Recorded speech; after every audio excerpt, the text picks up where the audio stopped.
When the writer's strike started, I thought we wouldn't be getting any movie news for a while, and it turns out I was wrong, and I really wish I wasn't, because I'd rather be getting no news than this news. But yesterday, a ton of movies, including a lot of Marvel movies, were announced that they were going to be delayed, so let's get into it, but strap in, because some of these ones are going to sting. Starting off with Kraven the Hunter, which was originally supposed to come out this October, has now been pushed back to August of 2024, which, what? That's like almost a full year. You could record like a whole nother movie in that amount of time. So I really don't know what the reason for this is. I guess it's because they want to wait for the actors to be able to promote the movies. But Sony, come on. Aaron Taylor Johnson isn't going to be able to help this movie not flop. This movie's going to flop no matter what. So just pull off the Band-Aid and just release the movie and get it over with. And this next one is going to make a lot of people upset. Beyond the Spider-Verse has been delayed indefinitely, so there is not even a release date to look forward to. They say they have some dates that they're looking at, but they're not going to set anything in stone, because they don't know when the strikes are going to be over, and they need it to be over. Because apparently they haven't even recorded any lines for this movie, and obviously they're not going to release, like, a silent Spider-Man movie. Maybe, actually, I might go see that.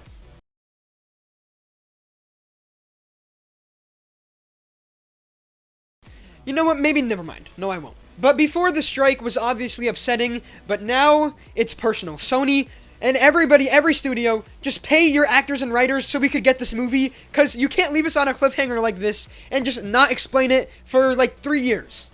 I feel like I'm going to turn into Peter Parker in Spider-Man 3 with all these delays. You know what, maybe not. Maybe I'll just go cry instead. I don't want to look like that. And now a rumored delay, and I cannot even believe I'm saying this. It's being reported that the Marvels might be delayed even longer, so the actors will be able to promote the movie. This one is actually pretty upsetting. I was actually excited to see this movie. I think it's going to be pretty good, but honestly, this movie's been delayed like 100 times, so I'm used to it at this point. And now for some non-Marvel movies that are being delayed. The sequel for Ghostbusters Afterlife is being delayed till March 29th of 2024. I didn't even know there was a release date for this movie in the first place, so I'm not that upset. But I am a huge Ghostbusters fan. It's one of my favorite franchises. And what is that? Is that a bug? Oh my god, that thing is huge. Hold on. Can I take a picture of that thing? That thing is massive. But like I said, I'm a huge Ghostbusters fan, and I was a really big fan of Ghostbusters Afterlife, so obviously it's a while away, but it's not that big of a deal. And another delay that is not that big of a deal in my opinion, Gran Turismo is being delayed by like 2 weeks or something. It's being pushed back 2 weeks, and again, not a big deal. I am excited for the movie. It looks pretty good, and I love David Harbour, so I'm going to go see the movie. But it's not something I'm like overly anticipating, so I'm not upset I have to wait like 2 weeks. It's a movie that I'll go see when I have time. I'm not going to be like going out of my way to go see it.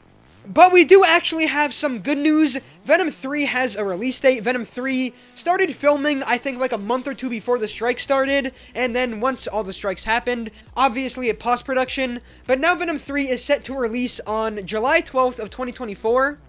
But like I was saying, I actually do really enjoy the Venom movies. I have a good time watching them. I'm not saying they're like these grand, like these amazing movies. I actually think the movies are kind of bad, but I really enjoy watching them. I have fun, because it's Venom eating people and Carnage. I thought Carnage was cool, even though, again, the story was bad. I just enjoyed watching it. But I do have a question for Sony. How is a movie that just started filming, how is that coming out before a movie that has been done for a year and a half? You use your brains. I honestly just think Sony doesn't really know what they're doing with these Spider-Man universe movies. I mean, first of all, they're making all their villains good guys, and then they're gonna make them fight Spider-Man, and then like, I can make a whole video on why I don't like the Sony universe, which actually I might do, because I have a lot of things I would like to say about that. But Sony, get your crap together, please. But something that is pretty cool with Kraven the Hunter is we're getting like two. Actually, no, never mind. I was gonna say we're gonna see him 2 times in October in the Spider-Man game and in the movie, but not anymore. But that is it for all of the delays, and I'm sure there's gonna be a lot more. I'm sure Deadpool is gonna be delayed a little bit more. I'm sure everything is gonna get delayed. But of course, it's all for a good reason, because the strike is needed, and I stand with the actors and writers 100%. They need to do what they need to do to get their fair pay and whatever else they need. But thank you guys for watching. If you enjoyed this video, make sure to like and subscribe. Make sure to comment down below what you think of all of these delays. What do you think of the Venom 3 release date? And remember, with great power comes great responsibility. See ya. That was the cringiest thing I've ever done. I'm gonna put some dirt in your eye.